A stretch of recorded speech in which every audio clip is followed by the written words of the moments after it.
Sinasamantala raw ng mga sindikato ng bentahan ng kidney o bato ang kahirapan ng mga Pilipino, sabi ni NBI Director Jaime Santiago. Ayon nga sa National Kidney and Transplant Institute, hindi ito para sa lahat, lalo't magastos ang pagpapatransplant. May unang balita, si Maki Pulido. Para tumagal ang buhay ng 23 anyos na anak ni Joy, kailangan na ng kidney transplant. Stage 5 na siya. Tapos di na po siya naihi, di na napunction yung kidney niya. Matagal na po siyang hindi naihi.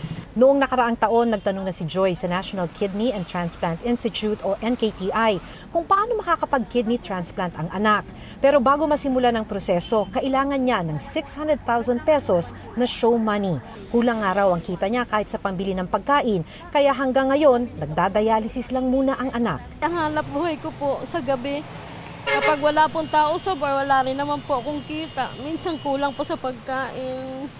Umuo pa po kami ng bahay. Ngayon po ang kuryente ko, hindi ko po muna babayaran. Ang PhilHealth po ng anak ko, hindi ko mahulugan. Yung PhilHealth ko, tinigil ko na. Kasi kakapusan. Aminado ang NKTI, kailangan talagang may pera ang sasailalim sa transplant. Nasa 1.2 million pesos ang kidney transplant sa NKTI, pero maaaring sagutin ng PhilHealth ang kalahati nito. Aabot sa 30,000 pesos kada buwan ang iinuming mga gamot. Inaapela pa raw ng NKTI na tumulong din ang PhilHealth maging sa anti-rejection medicine.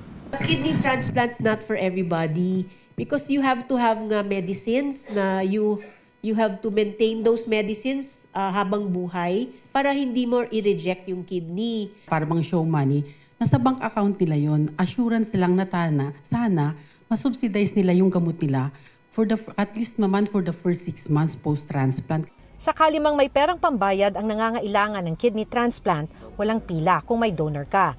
Kung walang living donor, maaring tumagal ang paghihintay. Isa sa mga pasyente nila, 6 na taon nang naghihintay magkaroon ng kidney donor.